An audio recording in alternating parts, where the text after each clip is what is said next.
Good morning, everybody. You are listening to K-Talk Radio, 1640 AM. This is the show, Utah Home Sweet Home. I am your host, Yoshi Shiraki. Our very special guest is Ann Akin with Meth Moms. Ann, how are you? I'm doing awesome this morning. Thank you for having me here. Thank you for being here. Is that the COVID cough? Yeah, exactly. I just went to talk and breathed in and it went down the wrong tube. And you're always doing good. Every time I talk to you, you're always doing good. Do you ever not do good? Everybody has their days, but it's a choice. Every day is a choice. That is right. I'll pick good every day. That is right. Perfect. I love that. I kind of feel the same way. I don't really want to choose to not feel good, and so since we can choose, I'd rather choose to feel good. I'd rather choose good. Yeah. Let's have a little fun today, just for yes. Oops and giggles, right? Exactly. Awesome. All right. Well, you've probably guessed it. Since Ann is from Meth Moms, we are going to be talking about meth today and the effects that meth have in real estate, in homes, and all of that good stuff. You know, you're shopping for a house and your realtor suggests you get a meth test and you're thinking, oh geez, do I need to get a meth test? We live in Salt Lake City, Utah. Nobody does meth here, right, Ann? Right, yeah. There's probably only about 1 in 8 homes in Utah that has meth, so may the odds be forever in your favor. Right. Yes, and so, you know, it's a huge concern for tenants moving into a new home. What if the previous tenant did meth, or for a homeowner buying? And I was going to ask you the statistics. So I had heard it was about 1 in 8. Is that accurate? Is that the statistic that's running out there? It's hard to know exactly. Sure. But a national stat is that 1 in 10 homes has it in the nation. Okay. And in Utah, we're top 5 for use. Oh, wow. So we do our share of meth here in Utah, unfortunately. Got it. And so I deal with a lot of home inspectors. Okay. And depending upon the company, we're a statewide company, so I'm talking to them all over the state. Depending upon the company, they'll tell me between 1 in 4 houses to 1 in 8. Wow. Crazy. That is crazy. Yeah. That is crazy. So, if you're out there looking for a home, then out of all your home buying searches, you know, as far as all the homes that you've went into, probably one of them, if not more, was contaminated with meth. Absolutely. Got it. Yeah. I mean, it's hard to imagine. Yeah. I grew up here, right? Yeah. So I have that. Oh, I live in Provo. Yeah. Right? Yeah. Nothing bad happens there. No, nobody does meth in Provo. No. I'm certain of it. Yes. Or anything bad for that matter. Right. Exactly. But, it's hard to believe that we do that here. So it's really hard to spend the money with your home inspector, right? Paying extra for a meth test because you're like, well, I know what a meth house looks like, and it's not this beautiful thing. Right. I remember you telling me once that it's a good idea to test every house because even the houses on the East Bench that grandma's lived in but had no idea her grandson came in one time and a couple times with some friends and did some meth in the basement, right? Yeah. And it's just, like you said, you talked about what a meth house looks like. It's not what you expect. It's not what you expect. And I am an advocate of test every house every time. Right. If you are buying a house, I don't care if Meth Mom decontaminated it 2 weeks ago. Right. Test every house every time because we do so much meth here. Right. And it doesn't take much. And it also doesn't off-gas. I mean, what we're talking about in the real estate world with meth is third hand, not first or second, with me and you smoking it together. Right. But third hand, what's left on the walls and the floors and the ceilings. Right. That's what we're talking about, and it doesn't off-gas. So it could have been something that was smoked in 20 years ago, 10 years ago. What I do run into, it's sad, but this will be several times a year. Couple's gone off on their mission. Yes.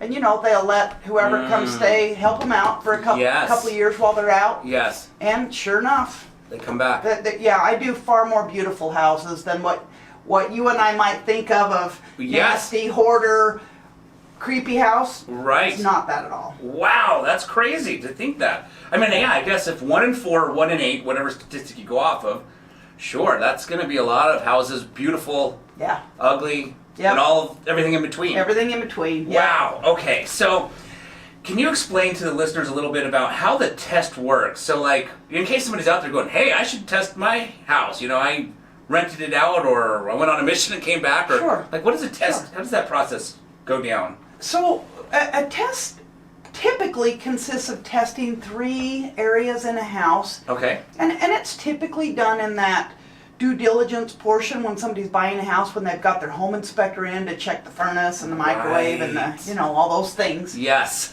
And they'll typically test 3 areas in a house, and it's a swab test that they actually put on a piece of gauze with methanol. Okay. And then they'll send it to the lab to get the readings on it. The lab tells the truth. We can judge every house we walk into, and sometimes I'm right, sometimes I'm wrong. Right.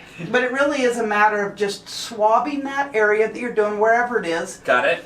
And then that kind of gives you a read on the house. Got it. And then as far as clearance testing, which is more what I do as a certified decontamination specialist, that would be 3 areas in a room. If I was clearing this room, I'd test a ceiling, a wall, and a floor. One test, and that would clear this room. So there's pre-testing to see if it's here, and there's clearance testing to see if it's gone once it has been found. Got it. Okay. And when you say that the lab obviously doesn't lie, right? The lab's actually here in West Valley, if I'm not mistaken, right? It's actually in Murray. Oh, in Murray. Yeah, and ALS Labs probably does 80% of the meth testing in the nation. And we have them right here. Yeah. That's where I was going with that. It's really awesome because I can get a same-day test if I need it. Right. Versus if I'm testing down in St. George or Moab, I can't do a same-day test. We've got the luxury of it here, which is really nice. And they do an awesome job, and it's typically 4 business days. Got it. And, with anything, if you throw more money at it, they can do it faster. Yeah, they have a 24-hour expedited fee. Yeah. Okay, so now somebody's tested it, and it tests positive. According to what I understand, the state of Utah allows you to have a 1.0, and I don't even really know what that means, other than when I look at a piece of paper and see if it's below or above 1.0, where now it's like it needs to be contaminated according to the state. Can you break down exactly how the results come back and when it needs to and when it doesn't need to be contaminated? Sure. Hopefully, or be decontaminated. Sorry, not contaminated. That's done, right? That's already done. Yeah, we'll let that dirty work be done. So here's a way that I explain it to customers that's hopefully easy to understand. Think of $1 bill being the legal limit. Okay. Where you go 1? Yeah. Think of $1 bill, because we can wrap our brain around $1, right? Yeah. It's hard to wrap your brain around. 1 microgram per 100 square centimeters. Yeah. And me, East Elementary, talk to me in inches and pounds. Right. So, so the 1 microgram per 100 square centimeters is about 4 inches by 4 inches. That's the template size. Okay. And you swab in that area. Okay. Up and down 5 times side by side, and that is 100 square centimeters. Okay. So 1 microgram is about 1/1,000,000th of a popcorn kernel. Got it. All right. Okay. So when test results come back, typically a test has 3 areas. Okay. So there's going to be 3 numbers on that line. You've probably noticed those, right? Yes. Your first number is the amount of meth that was found on that sample. Okay. So just for the sake of this, let's say it's a 3. Okay.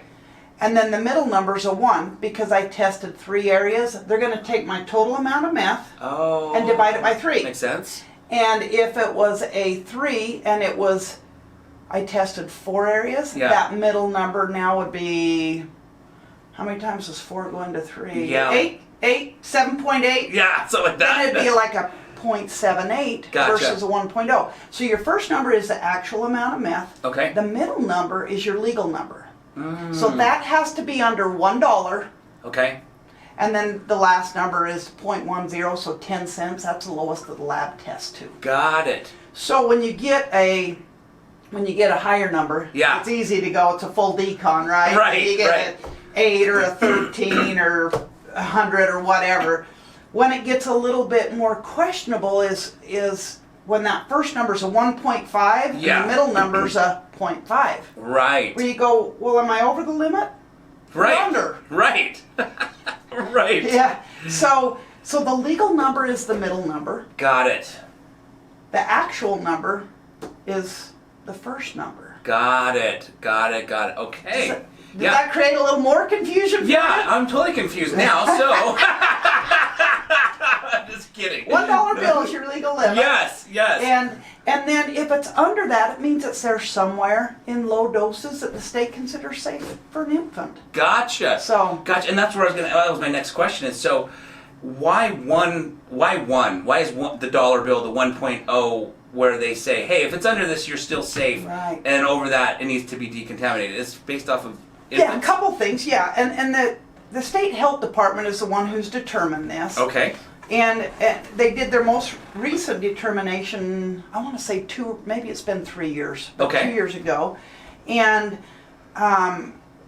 what they've determined is 3 micrograms is what's safe for an infant. Got it.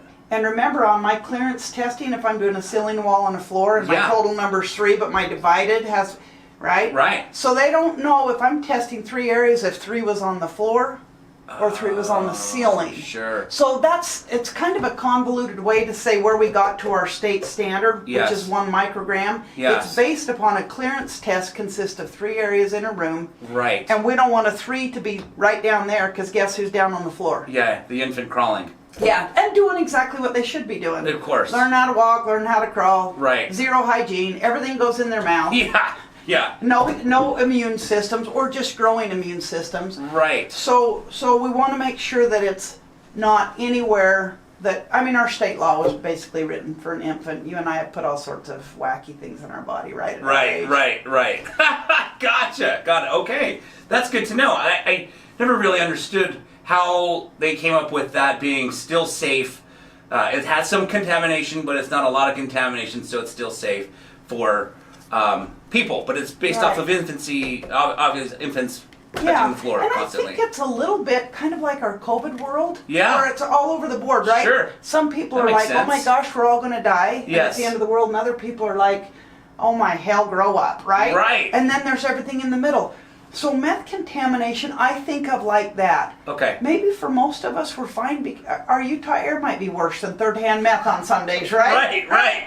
Exactly. So I absolutely believe in the value of decontaminating and have safe homes. Sure. I do. Yes. But I also don't believe that it affects everybody the same. Right. Makes sense. Bad air days.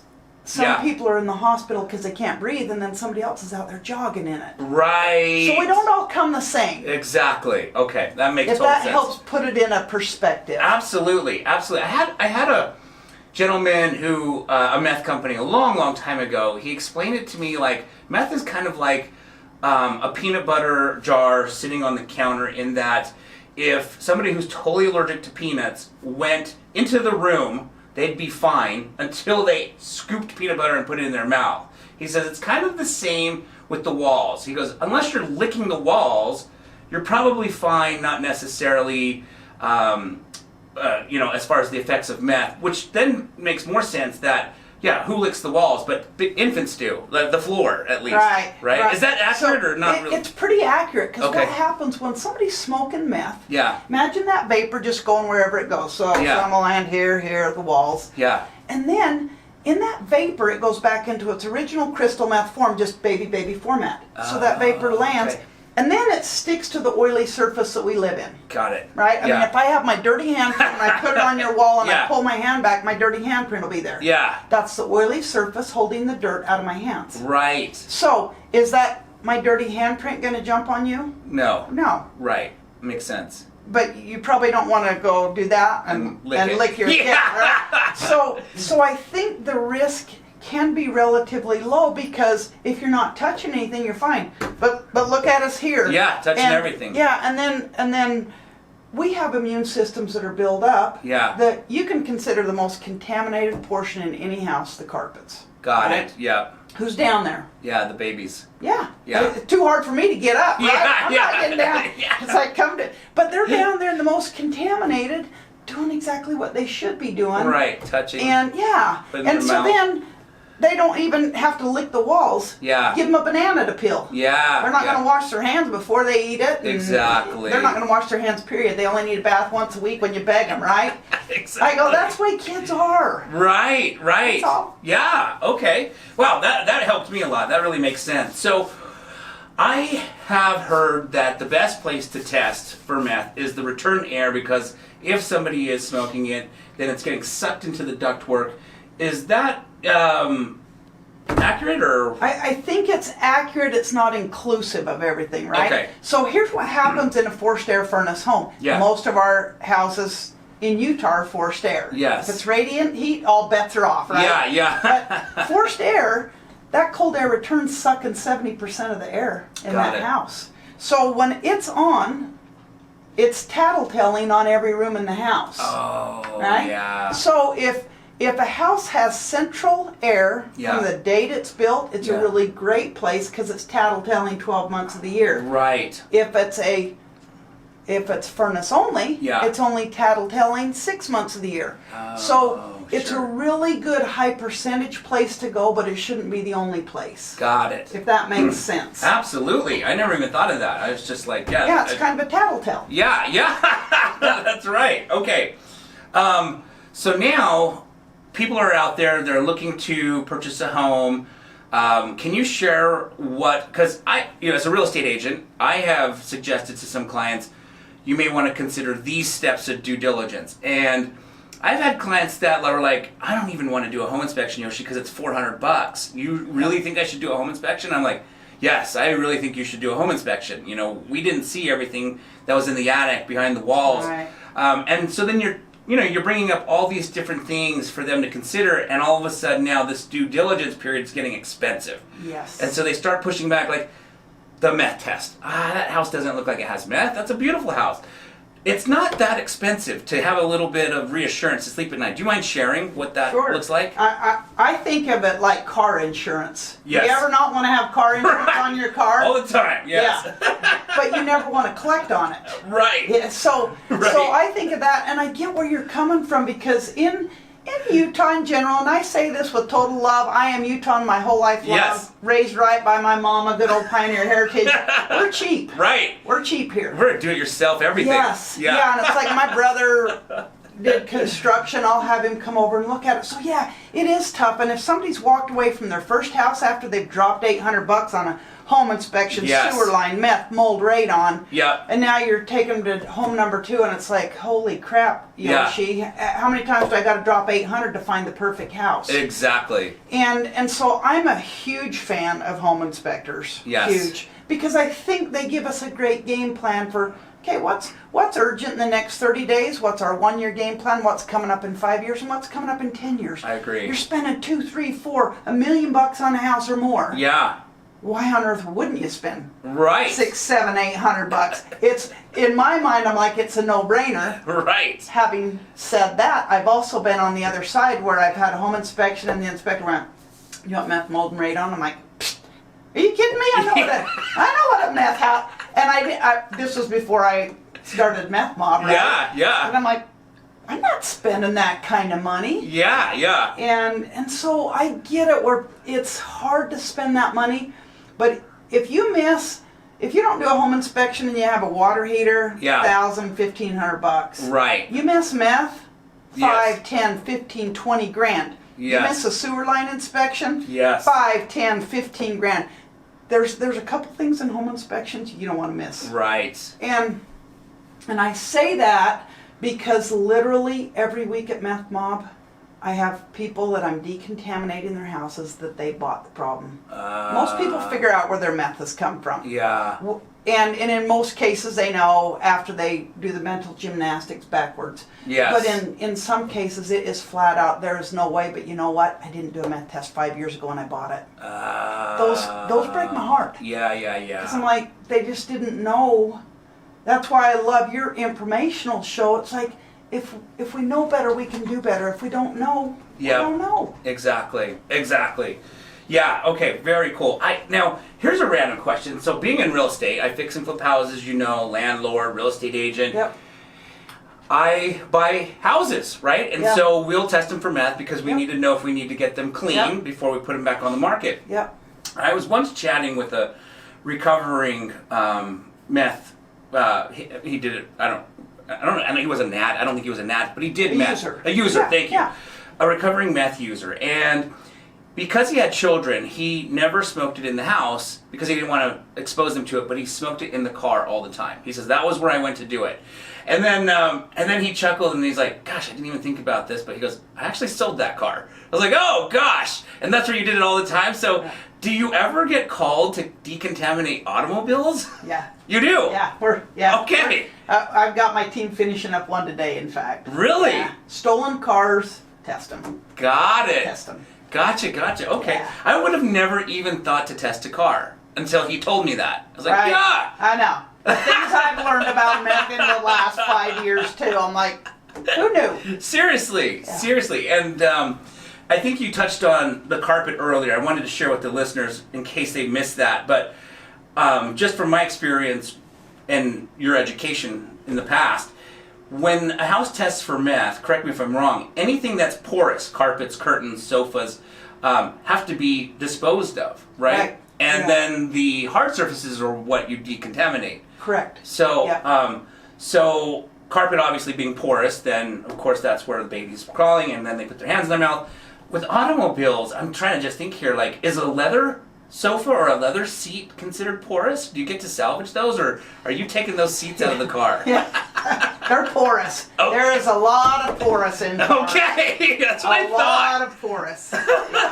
So you're ripping out the floor of the car, the seats of the car. So our meth standards, if it's under the state standard for contamination, but traces, and that is pretty typical in stolen cars because they generally aren't out a long time. Right. So they're short-term use, right? Yeah. So in a lot of our cases, it's under the legal limit, and we can use extraction. Got it. And I think probably the biggest issue with porous stuff is we don't have a good way to test it. Right? Yeah. Because when you're testing 100 square centimeters on a hard surface, you know exactly what it is. Yeah. To test carpet, you have to cut a piece out, and then how many fibers are there in 1 square inch? Right. So you don't get a good reading unless it's a no detect. So I think until we figure out a great way to test permeable, I think it's more the testing issue than the ability to decontaminate. Got it. But our state law does not allow for salvaging carpet in a room that's testing over the limit. Okay. Got it. So Okay. Cars, motorhomes, brutal. Yeah, I can imagine. Okay. So if you're buying a used car, that's a whole nother issue. Don't even. Okay, we're gonna take commercial break. You won't sleep at night. Oh man! All right. Well, when we come back from commercial, I am going to ask Ann, what does the remediation process look like? Because I have an idea what it looks like because Ann has helped me on multiple houses in the past, and you get locked out of the house. You come in, you change the locks. I don't get to go back in. Not till we're done. Yeah. So Ann's going to break down a little bit of how that happens, and the times you've helped me, they've been homes that I bought to remodel, and so I didn't live there, so that didn't disturb me as far as my lifestyle too much when you locked me out of the house because I wasn't living there. Right. But people that you're remediating, they have to go somewhere. I'm assuming. Yes. Okay. Yeah. Okay. So yes, stay tuned. You're going to want to hear what happens in case your house tests positive and you need to get it remediated. Sweet. It's funny, I was putting these questions together and I was like, yeah, she always changes the locks. And I'm like, but it doesn't bother me because it's a flip. And so I started thinking, what if it's like somebody who's living there? Oh, they're moved out. Wow. They're moved out, they're gone. Got it. And typically they don't move back in because typically it's in a real estate transaction. Oh, Makes sense. So they're either moving on to their next house, but it's ugly. In some cases, it is the grandson. Right. Grandma's got to be out, but they want to move her back in, and the kids are fighting over it and where to put her. And if she moves back in, she'll just let them back in. Right. I mean, it gets dicey. Yeah. Real estate and investor houses are clean and easy. Right. Because I'm not messing with somebody's life. Please bust at grandma's house. Yeah. Brutal, I can imagine. Poor grandma. Yeah. Wow. Okay. We are back. You are listening to K-Talk Radio, 1640 AM. This is the show, Utah Home Sweet Home. Our special guest today is Ann Atkin with Meth Moms. We are discussing the topic of meth and real estate and what you need to know if you're out there shopping for a home, getting ready to sell a home, maybe looking for a place to live as a rental property, or you're a landlord looking for a tenant to move into your rental property. Woo! There's a lot. Yeah, there is definitely a lot. So we are to the point of the show where I think a lot of people obviously know homes get remediated, but what does that process look like, if you don't mind me asking, from the minute you take possession? Because you take possession. We do take possession. So at Meth Mob, we guarantee everything we do, right? If something fails after we're done, we go back, we do it for free, we retest it. There's no surprises. I'm going to give you a safe house that I can put my own grandkids in. Right. So because of that, I want to secure the environment. So we actually put on our Meth Mob locks when we start a house. Got it.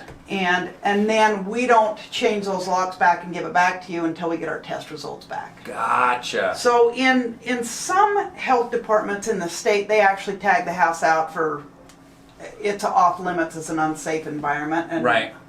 And so even though I've changed my locks out until that health department releases it, which is typically a day later. Gotcha.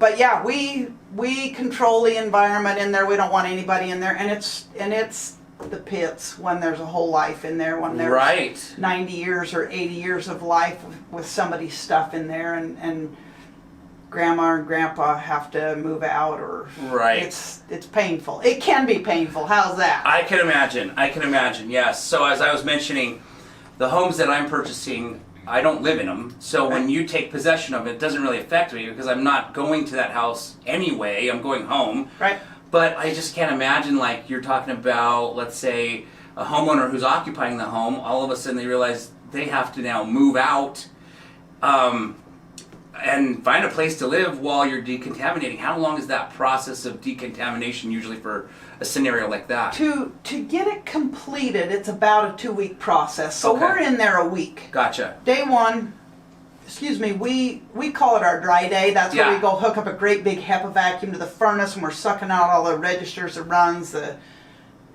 returns. We pull the squirrel cage out of the furnace. We're getting all the dry out. We pull all the drawers out of the cupboards and vacuum, get all the dust bunnies. Yeah. Because when we decontaminate, we don't want meth mud. We just want to decontaminate. Yeah. So we get all the dry out day one. Then day 2, 3, 4, we're scrubbing every inch of ceiling, wall, floor, duct drawer, Harry Potter closet, furnace, literally everything for 3 days.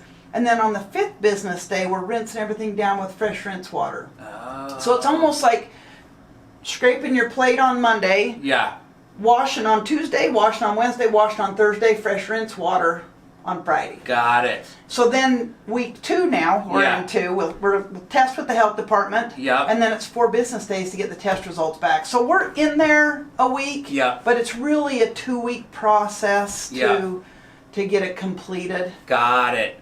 I remember my broker once telling me, you know my broker. Yes, and he says, Yoshi, this is a long time ago, he's like, when a home has been remediated for meth, it's more clean and disinfected than you're in my house. It's true. And I was like, oh, it's a good way to put it. Yeah. Because, I mean, think about this. When we're in there washing out all the returns and registers, if you have a kid with allergies to pets, right? You get a new to you house, but it's not necessarily new. Somebody else had a pet in there 5 years ago. That's stuck to the oily surfaces in that ducting system too. Right. So, or anything Never thought of that. I know there's all these crazy allergen issues. Yes. Or whatever it is. we're taking care of that. Not that we sell that. We're a 100% meth company. I don't sell other things. Yeah. But cigarette. Yeah. Oily. Oh, yeah. There's so many things that are stuck to the oily surface of a HVAC system. Right. Ceilings, walls, floors, cupboards inside and out. When you're literally scrubbing those, yes, you take care of probably even the COVID. I'm not guaranteeing it. Yeah. You know, but I go, yeah. You're starting fresh. You really are in a way better house than yours or mine today. Right. That makes total sense. You know, my wife, we had 2 American Bulldogs. Now we have 1. Unfortunately, one passed away 2 years ago. Got him as both as puppies, and we discovered that after we got him, my wife's allergic to both of them, right? Yeah. And so the one that we still have turns 13 on Thanksgiving, or turns 13 on December 4th, so just after Thanksgiving. Her brother passed away on Thanksgiving, so that's why that date's in my mind.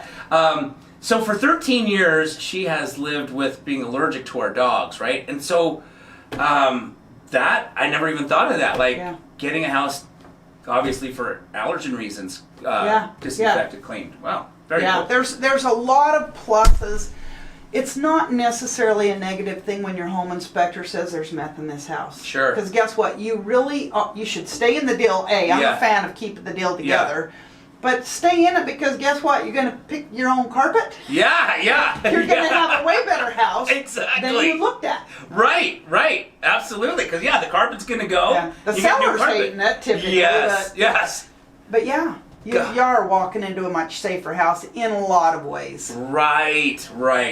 Actually, I know of, and I'm sure you've run into it, of real estate investors who fix and flip a house, and it was the house that's like, this is not a meth house, we're good. And they went in and put new carpet in, their buyer came in, got a meth test, tested positive, that brand new carpet, what happens to that brand new carpet? It goes right to the dump and gets buried, and it's painful. Yes. And I do it several times a month. Wow.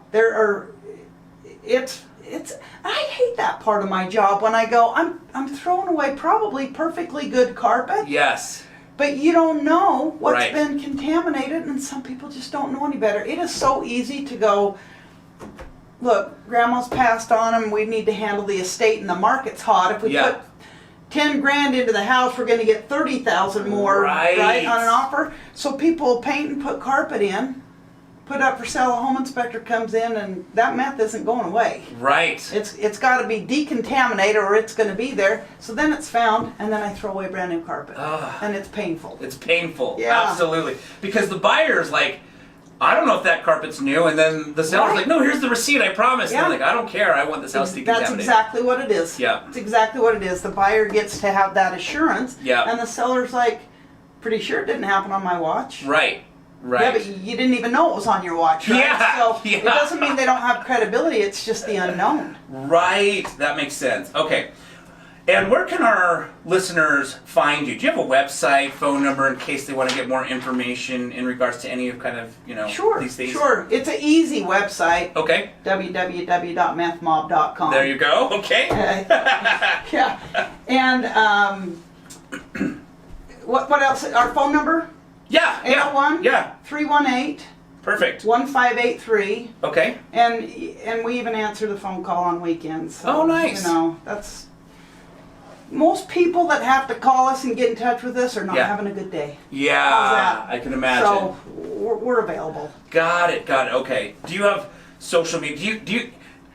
You probably don't post all the houses that you decontaminate for meth for social media marketing because your clients are going to be pissed. They would kill me. Yeah. But do you have social media that people can follow you? I don't know. We have. Yeah, we have Facebook. Okay. I have a guy who does that. Yeah. Because I like to get on Facebook and go, I remember when you posted that you lost your bulldog. See what's going on with my friends and family. I'm not a super big social media person, but we have Facebook, Meth Mob, and then all the Twittery. Yeah. I am so bad with that. I'm sorry. I'm sure we have it somewhere. But I know we have a Facebook page. Perfect. Yeah. So you can follow Meth Mobs on Facebook. Search them and you can find them. Yeah. Awesome. Okay. So just out of curiosity, how are you coming in contact with most of the homes that you remediate? Is it buyers having a property under due diligence? Is it Clients that have been shut down by the health department because their house was raided? Is it an investor like myself who buys a house, tests it, and goes, oh crap, it's got meth, we better remediate this before we start remodeling? Or is it all of the above? Yeah, it's all of the above. Okay. It's all of the above, for sure. And the process is exactly the same, whatever we're doing. I want every house to be safe to live in from a meth standpoint. I can't do anything about, COVID, Utah air, whatever anybody else wants to fight about. Right. But I can do something about the meth. Right. That. Yeah. So, a lot of our stuff is in that due diligence period of a real estate transaction. Because there's only like 30 certified decontamination specialists in the state. Got it. And we employ 5. 5 of the others refer to us. They don't even decontaminate. Got it. A couple of them are in jail now. Oh, gotcha. I mean, we're a little teeny number. Yeah. And so when police busts happen, we get a lot of those calls too, because that person will go down the list and go, who do I call? Right. So yeah, we get plenty of health department houses, and then like yourself, investors. There's plenty of investors that go, I want to do the right thing and put a nice house out there, and I do a lot of work for investors too, and I love that. Got it. Okay, perfect. Thank you for sharing that. I want to give the listeners an idea of the expense. You'd mentioned earlier the broken sewer, the cleaning for meth. First of all, how, you may have said this, but I don't remember if you did. Sorry. How much does it cost to do a meth test during your due diligence? I think most of the home inspectors out there are like $150. Very inexpensive. Yeah, for the peace of mind. For peace of mind, it's cheap. Yeah, yeah. That you go, because invariably after I do a CE class, I've got a CE class that I do, people will go, oh my gosh, I should test my house. I bought it and I didn't know. Right, right. But having that peace of mind going, I didn't buy a $10,000 problem that's going to be there when I go to sell it in 10 years. Yes. It's a no-brainer. Right. And,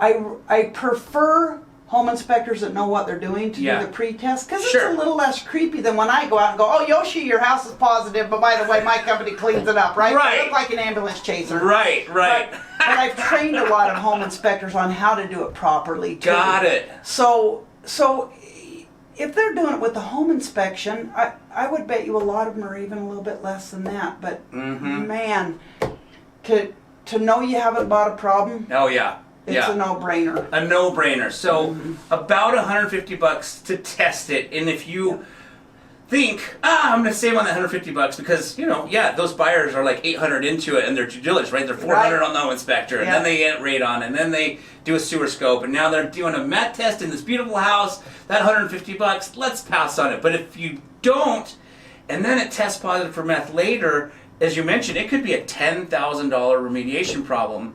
Easy. Because here's what typically happens in that case. Yes. When somebody doesn't, and like I said, I deal with this literally every week in my company. I'm doing at least one house with that situation. Gotcha. So then they think their house is closing, right, in 3 weeks. Yes. And they're moving into their new house. Right. And when it's 2 weeks of my work, that pushes back the closing. Right. All right, so you're making another house payment, and you got a rate lock deadline, and all the things that go into the crazy. You know that one, right? Yeah. Addendums galore. Yes. So it pushes back your closing. You're going to lose all your carpet, pad, permeable, like the 1 inch. These blinds with 1 inch strings in them. Yes. Can't test that either, right? Right. So 1 inch blinds. If you've got fabric blinds, the new wave is those fabric ones. Yes. Those go. So you're going to have 2 weeks of me torturing a house, and there can be some paint bubbling when we're done. So I tell people, plan on paint touch-up. Yeah. I never know how much or how little, but plan on paint touch-up. New flooring. If you have pergo-type flooring that has seams, our process is wet, right? So invariably, there's some bubbling. Oh, yeah, where and if you... I don't even know how to say this a nice way, but if you have the cheap pergo flooring, it's cardboard backing. All it does is absorb. So you can end up with new, even though it's not carpet floors, it's going to be new flooring. Right. If you have insulated flex ducting. And typically a 3-level house. Yes. that's built today, furnace in the basement. Yes. All the runs in the upstairs. Yeah. Come through the ceiling, and they're all insulated flex ducting.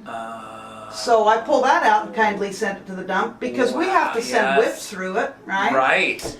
And so by the time you're replacing your insulated flex ducting, your carpet, your pad, making an extra house payment, most deals I can talk people off the ledge and go, you're going to have a better house. But if your buyer walks, that's adding more time on. Yeah. I would say at a minimum, you're probably 10 grand. Got it. And I've had people that obviously the higher square footage houses. Yes, bigger. They can be $25,000 problems. Got it. $150 is nothing. Yes. I guarantee that doesn't happen. Exactly. I love it. Okay, great information. Out of curiosity, what is the highest test results you've ever seen? And just prepping this question, guys, 1 is the legal limit. Yep. Okay. So $1 bill, the limit. Yep. We actually decontaminated one that was $10,000. Holy cow! 10,000 times over the legal limit. Oh my gosh! How did you come across that? Did the city health department shut that down? No, I called the city. Well, when we do our work, we turn in a work plan. It was on MLS. Beautiful house. No way! Yeah. Wow. Beautiful house on MLS, and 10,000? 10,000. So it took us a few more than 3 scrubs. I'll tell you that. It took us a few more than 3. Oh my gosh. But we probably do, I would say, I don't know, 5 to 10 houses a month that are over 100 times over the legal limit. Really? Most of our work is under, I would say most of our work, probably 80% is under, 70-80% is under 30 times over the legal limit. Got it. That's the biggest I've seen, 30. I didn't realize there's 10,000 out there. Right, yeah, they're ugly. In fact, I had an investor call me last week and he's like, I got a meth house. And he sent me pictures of some big old beaker bottle things. And, and he's like, and it tested a 29. And inside I'm kind of going, that's nothing. Okay, yeah. So my kid was smoking for the, you know what? Right. It's a big deal, and I'll handle it. And then we had, the hazmat crew come out. And it was wine. They were brewing a little wine, but you just don't know. Yeah. It's the exact same contamination at a 1 as a 30 as 10,000. Got it. It's just more in that 100 square centimeters. Yes. That a baby ingests. That their little body has to kick out, and when their body's trying to kick it out, and it will. Yeah. Oh, maybe that's when they were developing those cognitive skills, or their allergy system, oh, sure. or their reasoning abilities, or their little cells are. We're at the age our cells aren't getting better, stronger, faster. I'm just saying. Right. But theirs are. Yes. And it's interrupting that process. I see. Got it. Going back to that 10,000, I mean, that just blows my mind. I thought you were going to say, like, I don't know, 300. I wish I was, yeah.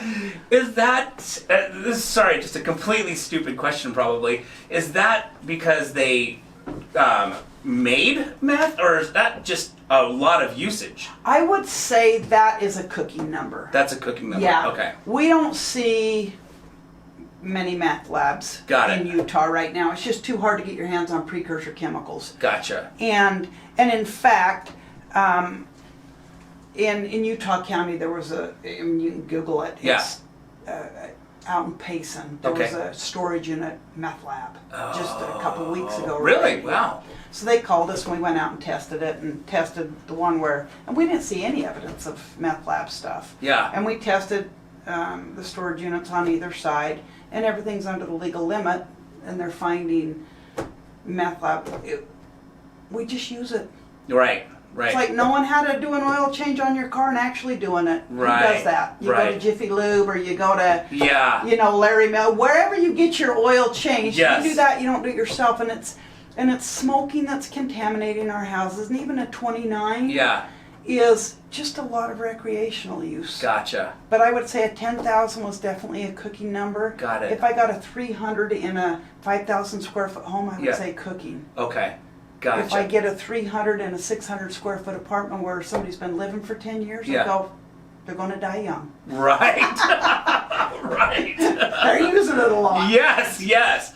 Gotcha. Okay. And that was it. You said that was a pretty house. So just to be clear, that wasn't like an investor going in and buying an ugly house. That was off the MLS, you said? Amazing. So just a house, pretty house on the market. Beautiful. Buyer did due diligence, and that's okay. Did the buyer leave? Did he stay? Yeah, that one left. That one walked. Gotcha. And we got it handled, and the new buyer came in. It sold, and that one did have all insulated flex ducting. Got it. So and that was between the 2 floors. Gotcha. So what we try to do is the least damage possible and try to get into more detail. But in this case, you know, we sawzall the floor upstairs so we can get to the flex ducting versus go through the sheetrock. Right. Because you're putting carpet over the... Yeah. So we just screw it back down. But, it had all new flex ducting, and we're cleaning all the boots and testing them and cupboards. And, so I absolutely feel comfy. It's safe today. Nice. You mentioned it took a little extra scrubs. Other than extra scrubs, is there anything that you do different for a higher contaminated home to clean it versus a lower contaminated home? No, because it's the same thing. Okay. It is literally just scrubbing. And think of it like this. When you put your dishes in the dishwasher, most of them come clean. Right. But if you didn't wipe off that spaghetti... Right. Comes out of the dishwasher and it's hard as a rock, and now it takes a lot more scrubbing versus washing it off before you put it in a dishwasher. You're right. So it's kind of that thing. Most of it's pretty easy. Yeah. You don't know where it is and where it isn't, so it's just more scrubbing. Got it. That's why it helps to know the numbers. It's the same thing, but... Gotcha. Okay. This is a question for any of you out there who are an investor and own a rental property. And should landlords test their property every time a tenant moves out? Do you recommend that? Or, hey, let's just get the house clean, get the next tenant in there. That tenant seemed like a nice person. They probably didn't do meth. Let's keep going. That is the $1 million question. So, I am a landlord and I have rentals, and I am a certified decontamination specialist, and they are clearly 2 different hats. Gotcha. I do test behind every one of my tenants. Okay. I have single family homes. Yes. So I'm doing a test. I did 2 this year. I had 2 of my houses move out, but I like to keep them a long time. Right. Yes. So if I had 16 plex of BYU students where they don't do drugs anyway. Of course. So it doesn't matter, but I go, you'd be testing a lot. Right. Right. So I'm going to leave that one hanging out there. As a landlord, we have a responsibility to do the right thing and provide safe houses for our tenants. Right. And you know this, everybody's got their different business model. Yes. There are slumlords. Right. There are not slumlords. Right. There are crappy real estate agents. There are great real estate agents. Right. There are, same thing with home investors. Right. Same thing with certified decontamination specialists. We all have our own different business model. Yeah. For me, I go, I want to sleep good at night. My head hits the pillow and I go, yay, another safe house. Yeah. From a meth mob standpoint. Yeah. And from a landlord standpoint, I like to have nice properties so they take care of it. That's my business model. Right. No, I like it. But otherwise I go, you could go broke being a landlord. Yeah, especially if you had to remediate $10,000 in between each tenant. Well, if you think about this as a rental, if your kid has been on drugs and they've been living with you for 6 months, a year, and they've been doing awesome, and they've been on the wagon and they've holding down their jobs, and you go, okay, I'm ready for you to be out of my house. Pretend you're 18 again, right? Yeah. Are you going to go buy them a new house, or are you going to put them in a rental? Yeah, you're going to put them in a rental. Put them in a rental. Right. So it doesn't make landlords bad. They're just a little more vulnerable to duress. Right. And every drug user may not be in duress today, right, but they will have it. Right. Because once it gets them by the throat, the duress starts. That's why you can't judge a house by how it looks. Yeah. Because you don't know where they're at Seriously. in that process. There's functioning meth users today out there in the world. Right. Okay, that makes sense.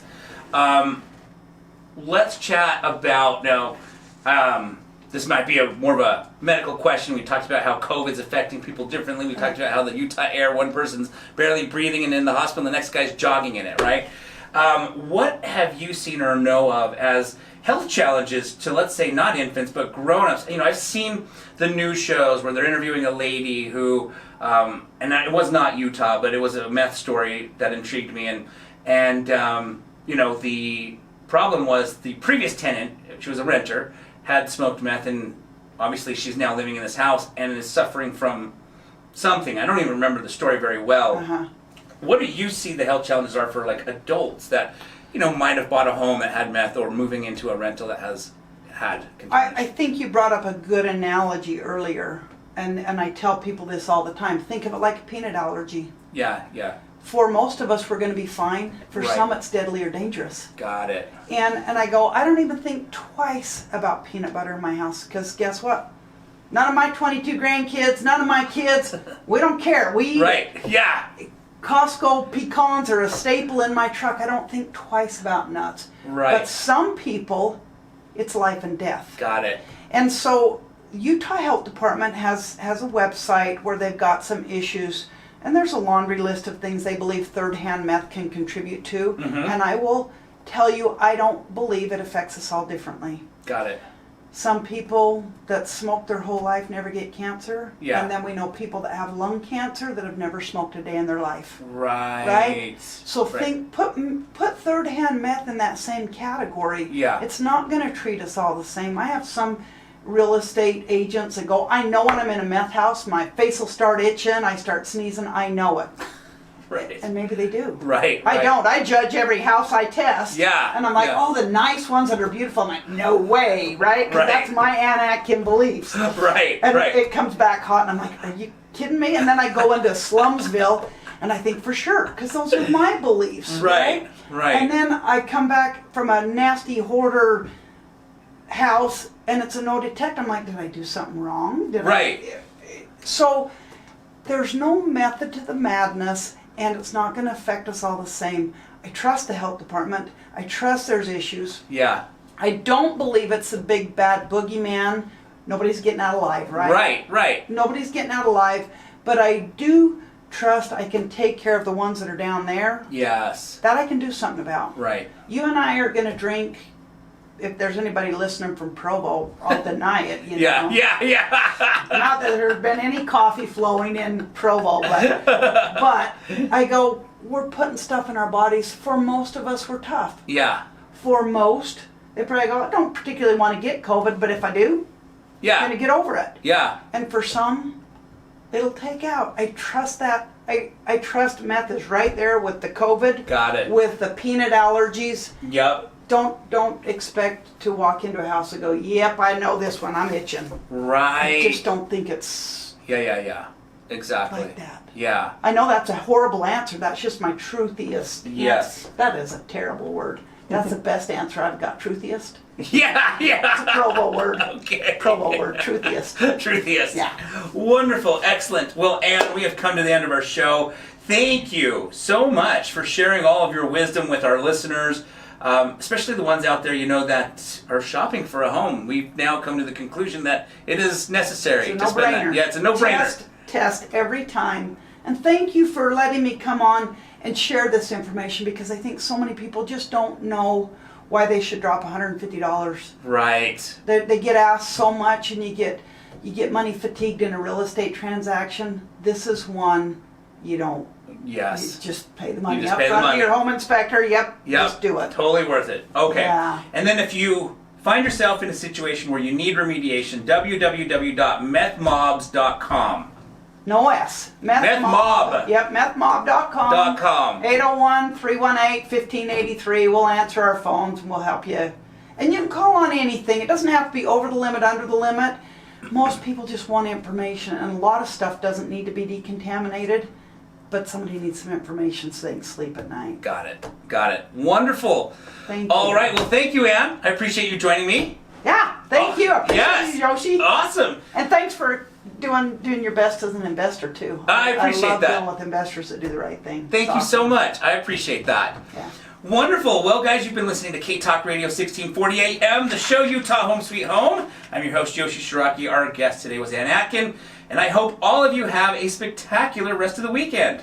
Okay, Hey, before we part ways, in case you have a dog or know someone else who does have a dog, I wanted to take a quick second to show you the Snap Leash. The Snap Leash can literally do so many things, and I'm going to share with you one of the many cool things that it can do. As you can see, the Snap Leash is designed with 2 swivel hooks, one on each end. This end has a cushion stitched into it to make it comfortable when walking your dog. Now, all you have to do is take this swivel hook, put it into this very first grommet, and now you've got your handle. Okay, so now let's imagine you're at the park and you want to secure your pet quickly, safely, and easily to a park bench, a tree, or a pole because you just want to sit down and relax. Well, all you need to do is take this swivel hook, remove it from the very first grommet, wrap this leash around any size tree or pole or park bench, and put it into the appropriate grommet, and now you have secured your pet quickly, safely, and easily. And when it's time to head home, another great feature about the Snap Leash is you can simply wrap it around your waist for hands-free walking. Lastly, if you ever accidentally forget your waist bags at home, these grommets make a great place to fasten the waist bags so you never leave home without them. And if you want to see all of the other cool things that the Snap Leash can do, then please just click on the link below and find out why so many others are falling in love with the Snap Leash.